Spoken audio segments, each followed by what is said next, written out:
Today I'm going to be showing you guys two things. One, why you should convert the majority of your cruisers to aircraft carriers, and two, how to actually do it in the first place. So let's go ahead and start off with that thing that probably the majority of people are new and I run into quite often. They don't really know how to actually get a escort carrier or the carrier hull conversion tech. So it's just this one right here. If you go under carriers, it is the very first technology. This converted battleship hull, you can pretty much convert battleship ones to this aircraft carrier battleship hull. Then you can convert cruisers to this converted cruiser hull, which is pretty much an escort carrier. So that's all you have to do. You just have to unlock the technology, and then if you go to your build ships, it'll look like these two. It'll be this converted battleship hull here, which is just literally an aircraft carrier hull that's very early. And then the second one here is a converted cruiser hull, which is your escort carrier template. Now, you can't get level 2 escort carriers 3s and 4s. You're pretty much locked to either this level here, which is the only time I use them for, or you can use this one here and convert some of your older battleships to, which is also kind of helpful if you know what you're doing. Now for the second question, why would you actually convert a bunch of your old ships to it? Well, first off, let me go and show you guys this really quick. As the United States, I'm just going to get some Army XP really fast, or Naval XP. Let me turn my AI off, and yes, I know I could use the cheat, but I just want to show people how quick you can do this. And boom, just like that in 6 days, we have enough.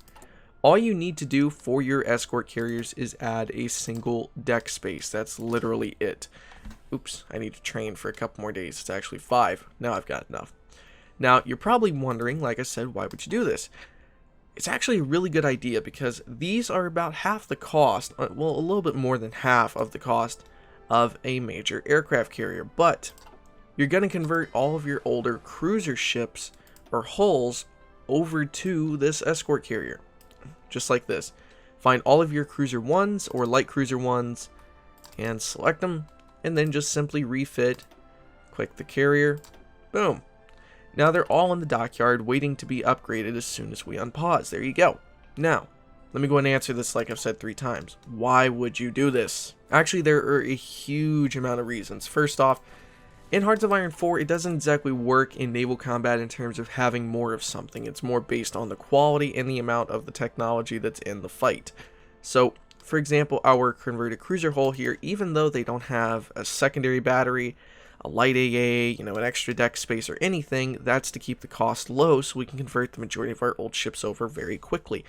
But the main reason I do this is because they're going to be in the back of the battle, and they're not going to really be fought a lot. They're going to have planes on them, and the majority of the time they're not going to be sunk. They're just going to be either damaged and have to go and repair really quick, or they will just simply be, just outside of the battle, and by the time it's over, if you've won or lost, the ships are finally going to start going into the zone, or leaving the zone, I should say. But let's go ahead and talk about why you would do this, like another reason why. Not just because of their task and how many you can have in a battle, which I've had like 20 something before in a battle just by the United States. It's because the early cruiser hulls for the majority of the countries are incredibly weak.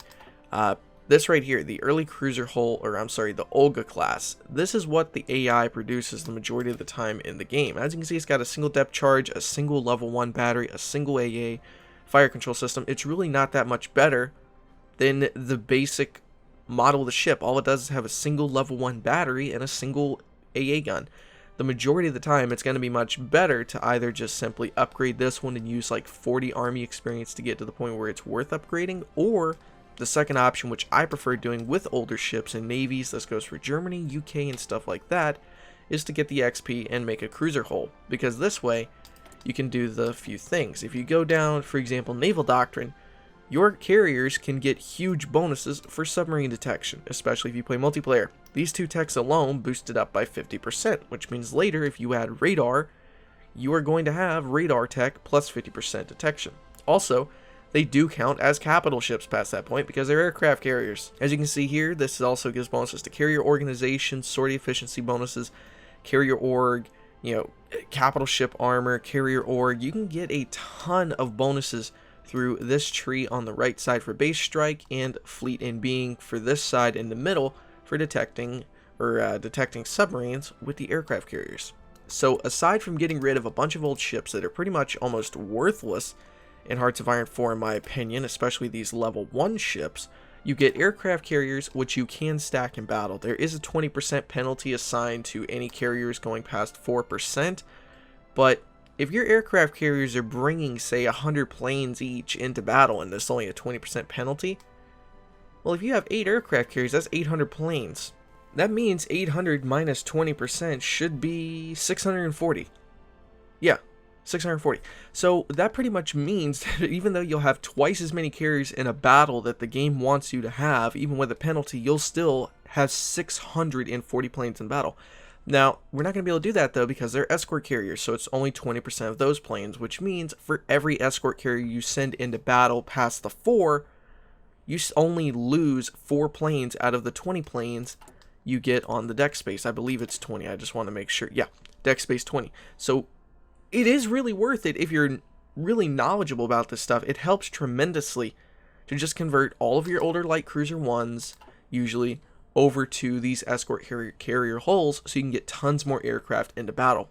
One other really quick tip I learned: all you have to do is select the carriers once you have them all split up. I'm not saying use 30 and 30 each repeatedly. I'm just saying this is an example. Make sure you split them make sure you split the air wings quite a few times up, because once you have them to this kind of level, the torpedo bombers will actually go and attack several ships, because when they're only one wing, they'll perform a mission at a time.